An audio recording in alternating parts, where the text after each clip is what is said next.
couple of years ago now, myself and a bunch of artists that work on this channel put together a custom art with some pairs we came up with based on real-world mythology and things like that to DNA Digivolve the rest of the Olympos XII, like Apollomon and Dianamon become Gracenovamon in Digimon canon. However, since the release of Digimon Story Time Stranger, we've seen some more obvious pairs put together in the narrative of the game, most of which we didn't pair up in our previous video. So at the request of a lot of you in the comments, we're running it back to give specifically the Olympos XII of Digimon Story Time Stranger DNA Digivolutions. And you know, Hara, if you want to include them in the upcoming DLC, give me a call.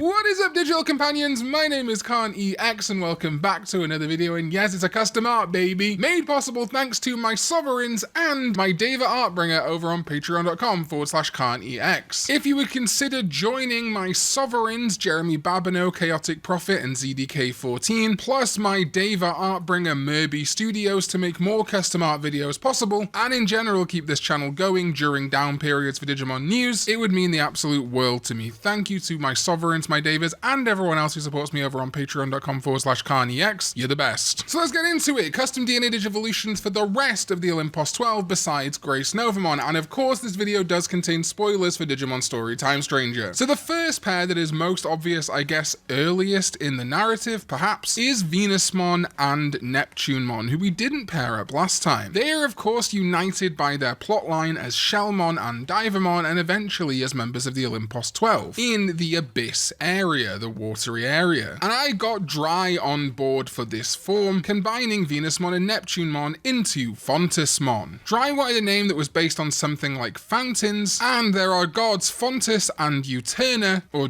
Juturna, both Roman deities of fountains and springs. And I really liked Fontus in particular as a name. Fontusmon just sounds like a good Digimon name. Dry really liked the story of Neptunemon and Venusmon, a story of love, trust, second chances, and a wine-red scarf, and the real-world mythological deities, leading him to think of geothermal vents at the bottom of oceanic rifts, from which life first emerged, the primordial soup. And water from volcanic springs has also been used for its medicinal effects since ancient times, combining both the destructive and healing properties of water, and of course, Neptunemon and Venusmon. Finally united in the wake of the Titans and Digimon feud, Venusmon now sits beside Neptunemon, and their love unites their people. On the day of their wedding, a new calamity struck the digital world Iliad, and the bond between Venusmon and Neptunemon erupted an even greater tidal power in Fontusmon. For this video, instead of just doing the names of the attacks and what they do, I thought it'd be fun, as this is very intrinsically tied to Time Stranger specifically, if I described how the attacks would work in a future DLC or future game, and including how they actually work in the game if they were real. If this doesn't work for balance reasons, you look at a move and go, that's stupid, it's just a bit of fun. So Fontusmon's first special skill is the Fountain of Endless Love. Fontusmon jets an intense spray of fountains from its tails and hands, targeting all enemies, and performs a water magic attack at 90 power with 100% accuracy. Then it targets one ally and revives from KO and greatly recovers HP. Its second move is Dragged to the Depths, where Fontusmon drops down into the water and then a pool of water appears below the enemy. Fontusmon's hand thrusts forth and drags the enemy into the waters below to barrage them with jets of ocean water. Targets one enemy, performs water physical attack at power 100, and it always hits. Plus, if the target is yet to attack, it gets increased damage, with a 100% chance of a 30% reduction to attack or intelligence for 3 turns, and it removes stat buffs. Our next pair is Bacchusmon and Ceresmon. Of course, united in the Gear Forest, their plotline and a dead/resting Sirenmon eventually becoming Ceresmon. They are both guardians of the Gear Forest, so again a natural pairing, and for this, I got some bad guy to create Naturamon. Some bad guy wanted to show off Sirenmon as the pre-evolution of Ceresmon, and how Bacchusmon and Sirenmon/Ceresmon are equally sharing the burden of being the guardian of the forest, as Bacchusmon can fight but also be a place for the new Sirenmon to rest, so this wooden mech has its own sapience in a sense. Plus it has the grapes that we see throughout the Gear Forest on top of it, which is a key part of the Time Stranger story. Celebrations in the Gear Forest did not last as long as Bacchusmon or Ceresmon had hoped, as dark energy began thundering down on the treetops. Thinking quickly, Ceresmon took to the skies, but Bacchusmon used their tail to grip on. During this process, a miracle of nature happened. The two gigantic Olympos XII members fused, creating Neptunemon, a Digimon forged from the Gear Forest itself as its new god. And its first special move is the Forest's Bounty. Neptunemon plucks its own grapes and throws them to itself and its allies to feed them all. Targeting all allies, it recovers HP based on the user's speed, and removes status abnormalities, injury, and disease. Then its other special move is the Wings of the Forest. Neptunemon Rider, the Ceresmon medium equivalent for Neptunemon, jumps off the tree mech. Its wings glint like blades and it flies down swiftly, cutting the ground as it goes and creating a large explosion beneath the opponent's feet. Targets all enemies. Performs wind physical attack at power 100 with a 90% chance to apply fire resistance down, and it has increased damage to targets with evil or vegetation traits. Then is the one that I think has the less strong connection of all of the ones in the video, Vulcanusmon and Marsmon. But they are both Digimon with heavy story ties to the Factorial area and the Paradise Colosseum, which is in the Factorial area. Plus, if we look at the Roman mythology side to Vulcanus and Mars, they're both lovers of Venus at one time or another. So I got HLR on board to create Tharcismon. HLR was inspired by the costume or armor of Absolute Superman. In Absolute Superman, his ship is his costume because of nanomachines, and HLR liked that idea of taking the arms and the big mech that Vulcanusmon is in Time Stranger and turning that into part of the Digimon. The name Tharcismon comes from Tharsis, a volcanic region on Mars, with the largest volcanoes in the solar system, and there is also Olympus Mons, the tallest volcano on the planet of Mars. HLR was inspired by a comment he saw saying that as Marsmon is a fighter and Vulcanusmon is an otaku, the fusion should be some kind of gamer, a competitive fighting gamer. And in this version of the art you can see the many arms here. Of course, these would be the big arms from Time Stranger distilled into a smaller, more lethal form. When Vulcanusmon learned their fellow Olympos XII member Marsmon competed in the Paradise Colosseum battles, Vulcanusmon invited Marsmon down to the forge to share knowledge. Impressed with Vulcanusmon's otaku-like energy, Marsmon proposed finding a way to combine their power, along with Vulcanusmon's impressive arms. Vulcanusmon was immediately enamored with the idea of becoming a 2-in-1 Olympian and agreed to form this powerful alliance with their new Aibo. The special moves are the Pavonis Trigger Strike, inspired by the Pavonis Mon on Mars, and a trigger strike being like a fighting game style move. The fire in its head flares and engulfs its body to deliver a lightning fast attack. Targeting one enemy, it performs fire magical attack at power 120, and the greater the user's stat buffs, the greater the damage. It also deals increased damage to targets with the weapon trait. Then is its Ascraeus finisher EX. Again named after a thing on Mars, Ascraeus Mons, a massive extinct shield volcano located in the Tharsis region. It power bombs the enemy on high with all its arms. Picture Zangief from Street Fighter but times 100. Targeting one enemy and performing steel physical attack at power 150 with a 30% critical hit rate. It does however receive 20% HP damage from the attack recoil, but does increase damage to targets with evil trait. Our penultimate pairing is another one that's a little looser, and that is Minervamon and Merukimon. They're connected to me as defenders of Central Town, as key figures in Central Town, though they don't interact a ton in the narrative. They're still like the Olympos XII members most associated with the town, and in mythology they're also linked. There's a famous painting, Perseus armed by Mercury and Minerva, and if you consider the agent as our Perseus stand-in, this makes a ton of sense thematically, with Perseus overcoming trials such as defeating Medusa. Damn, Medusamon really should have been in this game. So I got Alltrade to create Caduceumon. Alltrade was inspired by the Caduceus, a herald's wand or staff of ancient Greek and to an extent Roman mythology, but also tied to Egyptian mythology too. Associated with Hermes, who of course is the Greek equivalent of Mercury, which is the inspiration for Merukimon or Mercurymon in Japanese, and is generally associated with healing, and of course as a staff entwined with two snakes, just like the snake theming of Minervamon and Mervamon. Alltrade also made the loincloth red because he liked the idea of the red scarf Justimon and Aegeomon share in the narrative being like a through line, and he went more bird-like with the helmet since both Minerva/Athena and Mercury/Hermes do have bird links, Minerva with owls and Mercury with roosters apparently. For the sake of protecting their beloved Central Town, the Olympos XII members Minervamon and Merukimon combined their power to lead the inhabitants of Central Town against a new looming threat, becoming Caduceumon. Its first attack is the Healing Venom, where it strikes an enemy with its snake arm, dealing heavy damage and healing Caduceumon. Targeting one enemy, it performs Dark Physical Attack at power 90, with a 70% chance to apply deadly poison and doing increased damage to targets with evil traits. Then it targets itself and recovers 75% of its current HP. And their second special skill is the Central Town Annihilation, where the villagers of Central Town are summoned to rush the opponent, targeting all enemies, performing steel physical attack at power 120, with a 20% critical hit rate and a 50% chance to receive 10% HP damage from attack recoil, but it increases damage to all targets with evil traits. And finally are the two, I would say, leaders perhaps of the Olympos XII, Jupitermon and Junomon. They of course have an intrinsic connection in the wider Digimon lore, and Jupiter and Juno have connection in Roman and Greek mythology, with of course their Greek equivalents. Within Time Stranger specifically, Junomon knows the origin of Aegeomon, the Great Guardian, and when he chooses to be with Inori over her, plus some other reasons, she becomes a hysteric mode. But when purified and united at the end, their pairing makes a ton of sense. So I got Weirdomon to combine them together to create Saturnmon. Of course, Weirdomon was inspired by the Roman god Saturn, or the equivalent in Greek Cronus, the father of a lot of the gods. Trying to go with a more androgynous form because it's a fusing of a very feminine looking Digimon and a very masculine looking Digimon. And as Cronus was the father of most Olympus gods, and had a big scythe and was associated with time control, this makes a ton of sense. This is also why Chronomon I think is so in the narrative of the game, even though it's not quite spelt the same. And that name Saturnmon of course also ties to the planet Saturn, so Weirdomon added some rings around as a reference to the planet. A mythical holy intergalactic Digimon said to have appeared when an unprecedented crisis descended upon the digital world Iliad, a fusing of harmony between the lovers Jupitermon and Junomon. Saturnmon is said to unite all the fusions of the Olympos XII to protect the digital world Iliad from a threat even stronger than that of the fearsome Chronomon, whose powers now reside in Saturnmon's Digicore. Grace-Novamon reports directly to Saturnmon. Its first special skill is the planetary inversion. It summons the planet Saturn to crash down on its opponents, targets all enemies, and performs light physical attack at power 180. It always hits and nullifies unfavorable compatibility. And then its final special skill, of course, had to be called Time